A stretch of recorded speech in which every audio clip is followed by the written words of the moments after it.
जो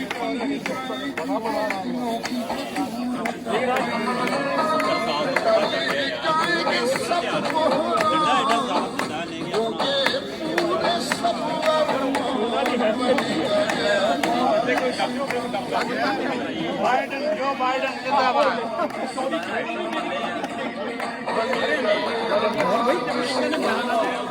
जो बाइडन आने के बाद देखें जनाब, वीडियोस मौजूद हैं। हमने तो आने से पहले कह दिया था कि इंशाअल्लाह ताला बाइडन ने जीतना है, क्योंकि अमेरिकन कौम ने 4 साल बहुत मुश्किलों से गुजारे हैं। अक्सरियत जो है वो ट्रंप साहब की पॉलिसीज़ के ख़िलाफ़ थी और उसका रिज़ल्ट आप देख लें। अभी तक काउंट कंप्लीट नहीं हुआ है और रिज़ल्ट जो है फाइनलाइज कर दिए गए हैं। ये जो फंक्शन हो रहा है ये इस खुशी में हो रहा है कि बाइडन जीत गया है और हम एज ए मुस्लिम उनको वेलकम कहते हैं। और सबसे बड़ी बात जो है रेसिज्म और इस्लामिक फोबिया का खात्मा हुआ है और ये हमारे पाकिस्तानी के लिए बहुत अच्छी न्यूज़ है, क्योंकि हम सब पाकिस्तानी ज़्यादातर स्मॉल बिजनेस में इन्वॉल्व हैं और वहाँ पे हमें सब लोगों से मिलना पड़ता है और वहाँ पे हमें बड़ी प्रॉब्लम थी।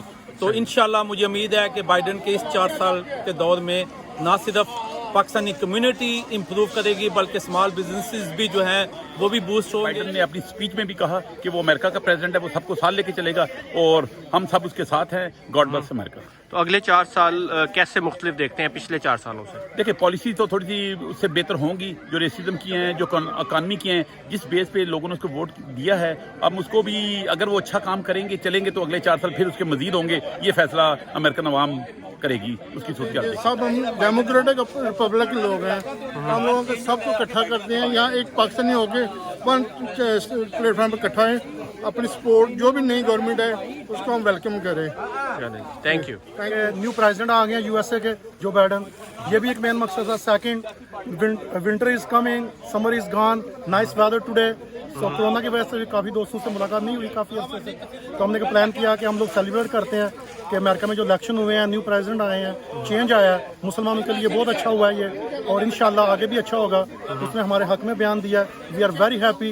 God bless America, God bless all.